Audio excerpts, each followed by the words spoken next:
ओम शांति। आइए आज हम एक नया अनुभव सुनेंगे। एक बहन का नाम है पूजा और ये अनुभव आप ज़रूर अंत तक सुनिएगा। और ये बहन अपने ही उन्हीं के भाषा में हम ये अनुभव सुनते हैं। तो आइए सुनते हैं ये पूजा बहन का अनुभव। ओम शांति दीदी और ओम शांति सभी को।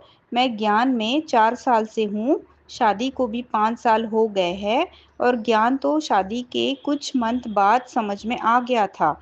मैं नॉर्मल जैसे लड़की के सपने होते हैं, दूसरों पर डिपेंड होकर खुश रहेंगे ऐसे थे। लेकिन मना दूसरों पर डिपेंड होकर खुश रहेंगे, जैसे बाकी लड़कियों के सपने थे वैसे मेरे भी सपने थे, तो ऐसे ही थे। लेकिन शादी के बाद तुरंत ही रिजल्ट अपोजिट निकला और मेरे पैरों के नीचे से जमीन फिसल गई और मैं अति दुख में चली गई। ऐसा क्या हुआ? परिवार में सास ससुर पति थे, पर सभी की मेरे से हर प्रकार की उम्मीद थी और मैं किसी से उम्मीद नहीं कर सकती थी। अगर मैं बाहर जाने का भी कहती तो पॉसिबल नहीं था। जॉब भी छूट गई थी मेरी और घर के काम ताने और सभी की सेवा और कोई इज्जत भी नहीं मिलती थी मुझे। सभी की सेवा कर कर के मैं थक गई थी और कोई मेरी इज्जत नहीं करता था। इसके बाद एक दिन सासू माँ मुरली चला रही थी मोबाइल में। मैंने सुनी और लगा कि ये तो भगवान कुछ कह रहे हैं और मैंने सुनना शुरू किया। बिना कोर्स के मैंने समझ गई हर बात, क्योंकि शादी के पहले भी मैं इस सेंटर पर जाती थी, पर घर वालों ने बहुत गलत बोलकर छुड़ा दिया था और जाना भी बंद करवा दिया था। तब मेरी बुद्धि कच्ची थी। मैं फॉलो करने लगी और पवित्रता में विघ्न आए, घर वालों से विघ्न आए। पर आपको सभी को बताऊं, सच्ची दीदी जी के यूट्यूब वीडियो सुन के मैंने कुछ युक्तियां अपनाई। बहाने बना के बाहर बहाने से जाना और सेंटर में तन सेवा करके आ जाना। धन सेवा ग्रुप में धन सेवा देना, दुआएं लेना। स्थूल में कोई भी हो, मेहमान आए तो बाबा की याद में भोजन खिलाना। अगर धन नहीं है तो सेंटर पर फ्रूट सब्जियां किचन आइटम्स को ले जाना। और मुझे करना ही है, आगे बढ़ना ही है। समय कम है, इस लगन से मैं पुरुषार्थ करने लगी। किसी रिलेटिव के या कोई भी पैसा आता, किसी भी रिलेटिव से कोई भी पैसा आता, युक्ति से बाबा के यज्ञ में लगा देती, क्योंकि पाप इतना, बंधन इतना, अभी नहीं तो कब कटेंगे बाबा। तो सफल किया। अच्छा, तो पाप इतना बढ़ गया था और बंधन भी इतने थे, तो इसीलिए मैंने सफल करना शुरू किया। बहुत पेपर आए, बहुत धीरज दिया बाबा ने, मुरली ने, नियम मर्यादाओं में पूरा जोर लगाकर बाबा की श्रीमत फॉलो की। अ, और मैं आज बंधन मुक्त हो गई हूँ। बाबा की मदद से मिली मुक्ति। सासू माँ को बोलकर डेली सेंटर अब मैं जाती हूँ। पति विकारों को लेकर शांत रहते हैं और अच्छा बिहेव करते हैं। खान पान की शुद्धि अ, बढ़ती जा रही है और घर में बिजनेस की पार्टनरशिप भी मुझे मिल गई है। बच्चे को लेकर कोई कुछ नहीं कहते। क्षमा याचना से पॉसिबल हुआ। जो दीदी जी डेली करने को कहते हैं, कहने को तो बहुत कुछ है, लेकिन फिर कभी बताऊंगी।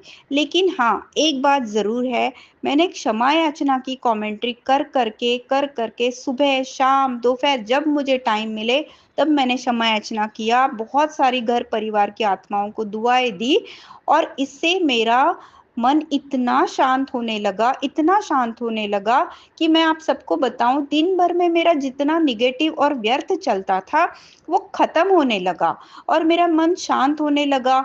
तो मेरा मुरली में भी ध्यान लगने लगा और जो भी ज्ञान मैं पढ़ती वो सीधा मेरे ब्रेन में छपता जाता, क्योंकि मेरा मन शांत था। तो जो भी मैं पढ़ूं तो मेरे बुद्धि में छपता जा रहा था।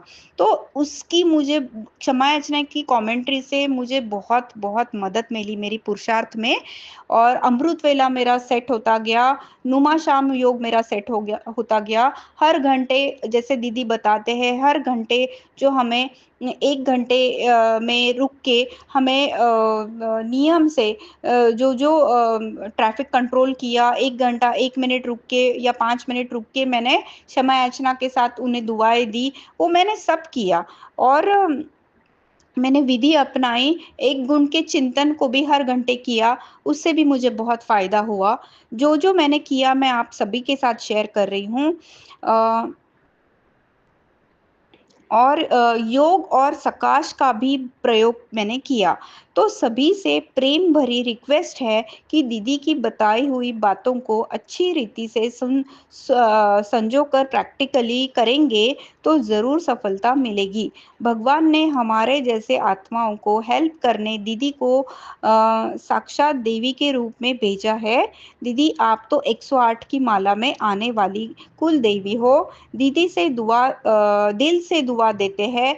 बाबा सागर है, बस लेना है, श्रीमत से प्रीत बुद्धि होकर लेना है। शुक्रिया परमपिता परमात्मा शिव बाबा का, निमित्त दीदी जी का और ब्रह्मा परिवार का, ब्राह्मण परिवार की सभी आत्माओं का बहुत बहुत शुक्रिया। तो मेरा ये अनुभव मैं आप सभी के साथ इसलिए मैं शेयर कर रही हूँ, मुझे लगा कि मैं ये शेयर करूँगी और इसे सुन के आपको भी प्रेरणा मिले। अगर आपके भी किसी अपने घर परिवार की आत्माओं के साथ रिश्ते अच्छे नहीं हैं, रिश्तों में बहुत प्रॉब्लम्स चल रही है, तो ये क्षमा याचना की कमेंट्री जो कुसुम दीदी ने रखी हुई है, इसे ज़रूर करना शुरू करें। सवेरे, दोपहर, शाम जब भी टाइम मिले ज़रूर करें। और जो दीदी ने जैसे बताया है, अमृत वेला उठना ही है, नुमा शाम योग करना ही है, हर 1 घंटे गुण का चिंतन 7 से 11 बार करना ही है। ये विधि ज़रूर ज़रूर फॉलो करें और इससे हमें क्षमा याचना की कमेंट्री से मदद ऐसे मिलेगी कि हमारा निगेटिव व्यर्थ बहुत खत्म होता जाएगा, हमारा मुरली में बहुत ध्यान जाएगा, क्योंकि हमारा निगेटिव व्यर्थ खत्म होता जा रहा है। तो हम बहुत ध्यान से मुरली पढ़ेंगे, जो भी दीदी की क्लासेस है उसे सुनेंगे, समझेंगे, पॉइंट्स निकालेंगे, लिखेंगे और उसका मनन करेंगे, उसका चिंतन करेंगे। तो देखिएगा आपका पुरुषार्थ उड़ती कला का हो जाएगा। मैंने ये प्रैक्टिकल अनुभव किया, इसलिए मैं आपके साथ ये शेयर कर रही हूँ। ज़रूर करिएगा, मुझे बहुत बेनिफिट हुआ है। दीदी के 8 व्हाट्सएप ग्रुप को ज़रूर फॉलो करिए। उनके 8 व्हाट्सएप ग्रुप है, उस सभी ग्रुप का बहुत बहुत महत्व है। क्वेश्चन ग्रुप है, आप दीदी को क्वेश्चन कर सकते हैं, फिर उनका आंसर ग्रुप में आपको दीदी आंसर देंगे। अव्यक्त मुरली मंथन ग्रुप है, इस ग्रुप से जुड़ने से मुरली एक ही मुरली आती है, तो एक ही मुरली को 8 दिन रिवाइज करके हर एक क्वेश्चन का आंसर डेली देना है। वैसे ही साकार मुरली का भी ग्रुप है, मुरली डेली आती है साकार मुरली, उसे अच्छे से पॉइंट समझ, मुरली पढ़ के, सुन के, समझ के, लिख के पॉइंट्स निकाले। ये भी बहुत महत्व का ग्रुप है। इसके अलावा योग चार्ट का ग्रुप है। ऐसे 8 ग्रुप का अपना एक महत्व है। इस ग्रुप में इम्पॉर्टेंट वीडियोस आती है, उसे सुनना शुरू करें। इससे बहुत ही जैसे दीदी बताते 8 ग्रुप का रोज करने का बहुत महत्व है, जिससे हम निगेटिव व्यर्थ से मुक्त होते जाएंगे, हमारे चक्रों के सारे लेयर्स बदलते जाएंगे और ये भी करना बहुत इम्पोर्टेंट है।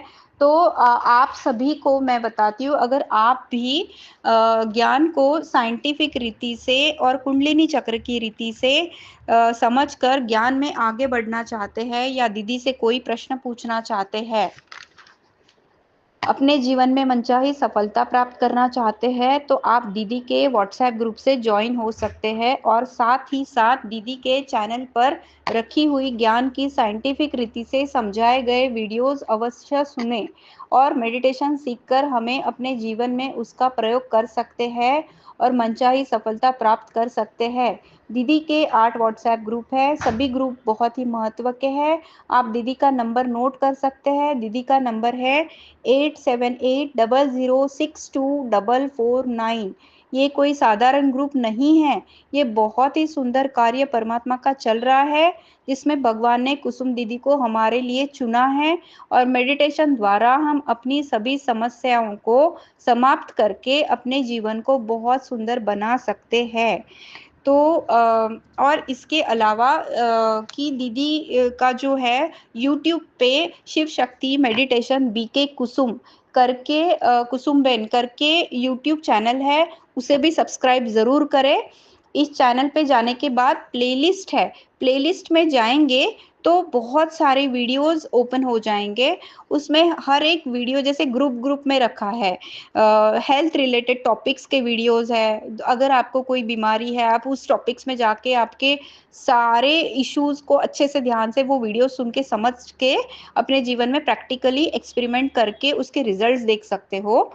और इसके अलावा योग का प्रयोग कैसे करना है उसके रिलेटेड वीडियोस के सारे ग्रुप्स पे रखे हुए हैं। इसके अलावा कुंडलिनी चक्र के टॉपिक्स रखे हैं, हेल्थ एंड माइंड के टॉपिक्स है। अभी जो इम्पोर्टेंट वेबिनार हो रहे हैं वो भी ग्रुप में दीदी ने स्टेप बाय स्टेप सब कुछ रखा हुआ है। वो वेबिनार भी सुन के समझने की पूरी कोशिश करिए, उसके पॉइंट्स निकालिए, नोट डाउन करिए, एक एक पॉइंट का मनन चिंतन करते रहिए। इससे निगेटिव व्यर्थ भी हमारा खत्म होता जाएगा। तो इतनी सुंदर विधि बताई है, समझाई है, सिखाई है कुसुम दीदी ने। अगर हम इसे करना शुरू करें, आप देखेंगे आपका पुरुषार्थ उड़ती कला का हो जाएगा, बहुत आसान हो जाएगा विजयी बनना। ओम शांति, शुक्रिया।